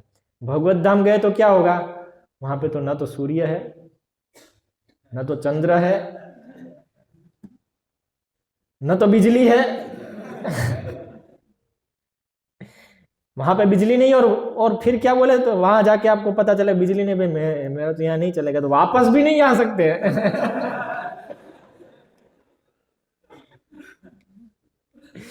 वापस भी नहीं आ सकते, यहाँ पे तो ट्रेन पकड़ ली, वापस आ गए भक्ति ग्राम से, प्रभु नहीं जमा हमको, वहां पे नहीं जमेगा तो बोले मैंने बोला था, भगवान बोले मैंने बोला था वापस नहीं जा सकते, अभी तुम आ गए तो मैं भेजूंगा तो लोग विश्वास करना बंद कर देंगे, इसलिए तुम इधर रहो अभी।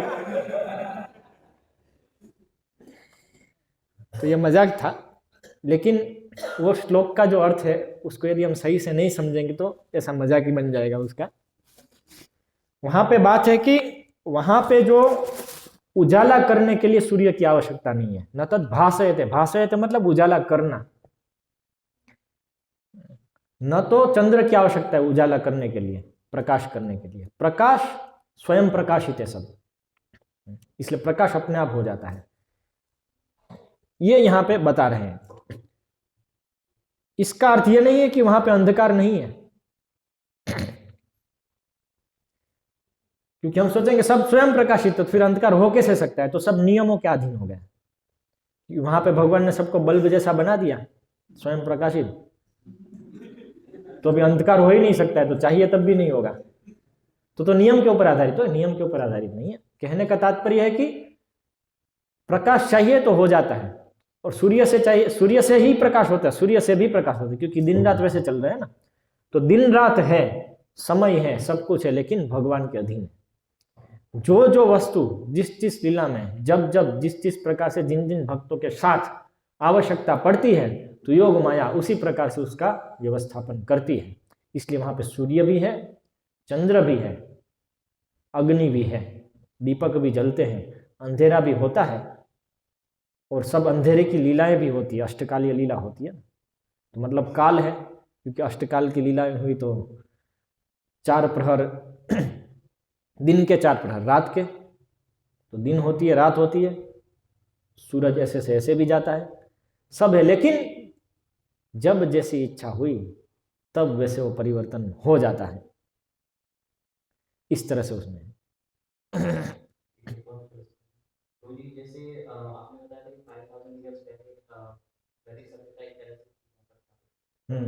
डिस्क्रिप्शन आता है कि काले जैसे मलेशिया यावतन ये सब वहां पे एक साथ कालय काल यवन, यस, तो यवन थे ना वो, वो सभ्यताएं उस समय वैदिक, हाँ हाँ, तो दोनों वैदिक सभ्यता से आप क्या समझते हैं? यवन भी हमेशा से है, म्लेच्छ भी हमेशा से है, ब्राह्मण क्षत्रिय वैश्य शूद्र वर्णाश्रम पालन करने वाले, वर्ण बाहर के लोग भी तो होते ही हमेशा से, लेकिन वो जो पूरी व्यवस्था है, वर्ण बाहर के लोग और वर्ण अंदर के लोग कैसे कहां कहां कार्य करेंगे, वो सब व्यवस्था शास्त्र में दी है। जैसे चांडाल कैसे कार्य करेंगे, अंत्यज कैसे करेंगे, भागवतम में दिया है।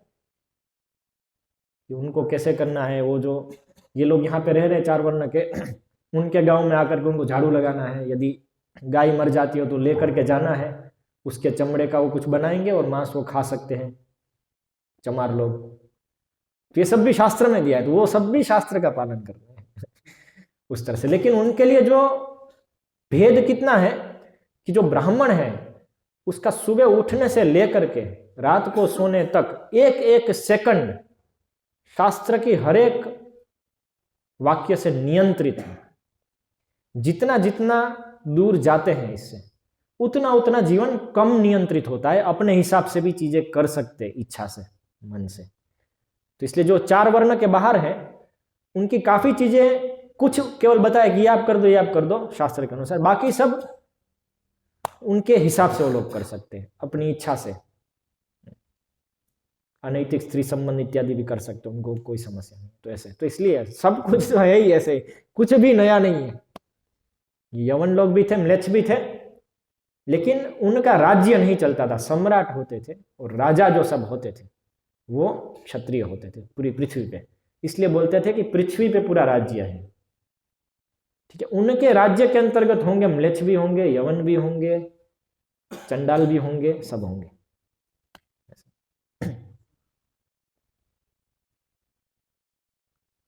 ठीक है, अभी प्रश्न है आपका?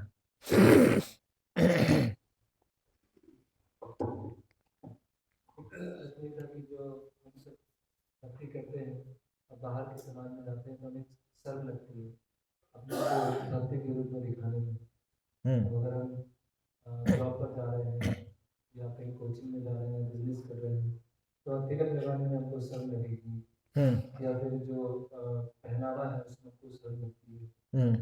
तो ये जो भारतीयों, जो खासकर भारत के लोगों के अंदर जो एक नीच निम्न भावना डाल दी गई कि जो भी वेस्टर्न हो रहा है वो बहुत आगे है और जो पिछड़ा है, तो इससे इस प्रवचन के माध्यम से उससे ओवरकम कर सकते हैं। और क्या तरीका है जिससे जो एडवांसमेंट का भूत सवार है सबके ऊपर और सब सोचते हैं कि पिछड़े हैं, उससे निम्न भावना आती है, अपने आप को समाज में भक्ति के रूप में दिखाने में, इससे कैसे निकले?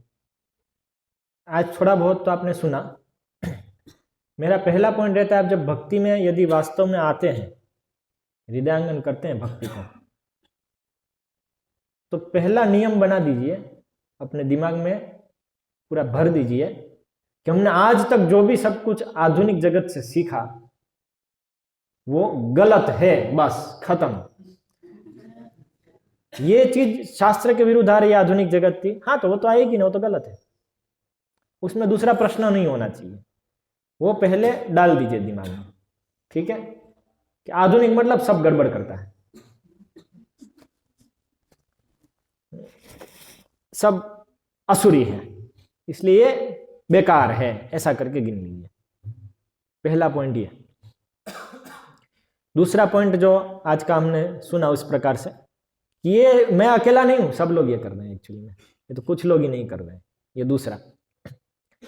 फिर तीसरा पॉइंट आएगा कि अभी आप जब L&T फैक्ट्री में जहां 10,000 कर्मचारी काम कर रहे हैं, वहां पे आपकी नौकरी है सुपरवाइजर की या किसी भी व्यक्ति की, तो आप उधर जाएंगे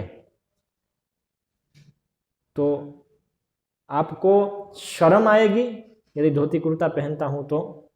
इस कारण आप धोती कुर्ता नहीं पहन रहे कि शर्म आती है, या इस कारण से नहीं पहन रहे कि यहाँ पे अलाउड नहीं है, क्या करूं?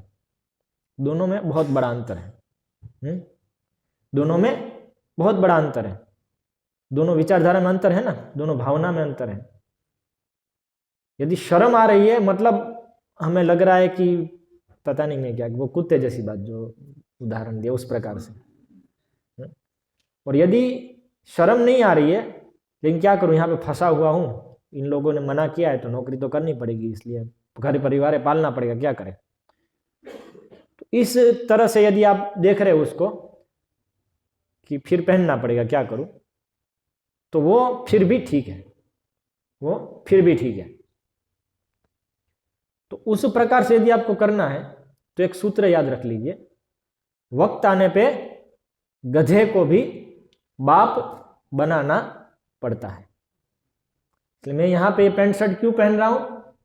इसलिए नहीं कि ये लोग की सभ्यता अच्छी है, ये तो गधे हैं। लेकिन क्या करूं, वक्त आने पे गधे को भी बाप बनाना पड़ता है, इसलिए मैं पहन रहा हूं, और क्या। ठीक है ना। तो ऐसा व्यक्ति जब बस में घर वापस आता है तो वापस आते पहली चीज क्या करता है? वो पैंट शर्ट उतार करके धोती कुर्ता पहनता है, क्योंकि वो देखता है कि ये पूरा जो ब्रह्मांड में सब लोग बैठे हैं वो मुझे देख रहे हैं, वो क्या सोचेंगे यदि मैं पैंट शर्ट पहनता हूं तो। उसको वहां पे शर्म आएगी, पैंट शर्ट पहनने में शर्म आएगी। पूरा ब्रह्मांड मुझे देख रहा है, मेरे पूर्वज मुझे देख रहे हैं। भक्ति में आया तो वो लोग नाच रहे होंगे कि ये भक्ति करेगा तो हम सबकी मुक्ति होगी, लेकिन मैं पैंट शर्ट पहन के घूम रहा हूं तो उनको टेंशन चल रही है कि छोड़ देगा कि नहीं छोड़ देगा।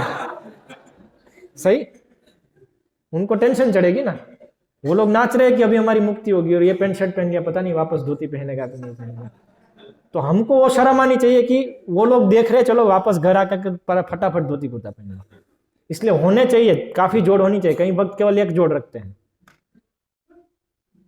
उनका धोती कुर्ता पहनना कैसा होता है?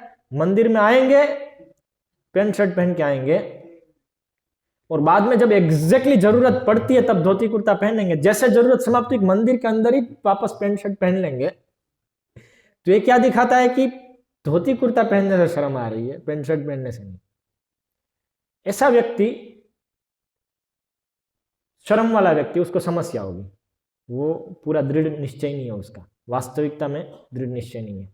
लेकिन जो व्यक्ति दृढ़ निश्चय वाला है वो संडे को कभी भी पैंट शर्ट नहीं पहनेगा। संडे छोड़िए, वो ऑफिस से वापस आ गया, मान लो ऑफिस में ही रूम है कि जहाँ पे बदल सकते हो, तो उधर ही बदल करके ऑफिस की बस में बैठेगा, क्योंकि वहां पे मना नहीं है, तो मैं धोती कुर्ता पहन के बैठूंगा। और कम से कम घर आने पे धोती कुर्ता पहन लेगा, फिर बाहर यदि जाना है कुछ खरीदने के लिए तो धोती कुर्ता पहन के ही जाएगा, वो उसमें पैंट शर्ट नहीं पहनेगा। ये चेतना है। तो इसलिए वक्त आने पे गधे को भी बाप बनाना पड़ता है। ये चेतना के साथ पैंट शर्ट पहनो, ये सूत्र याद कर लो।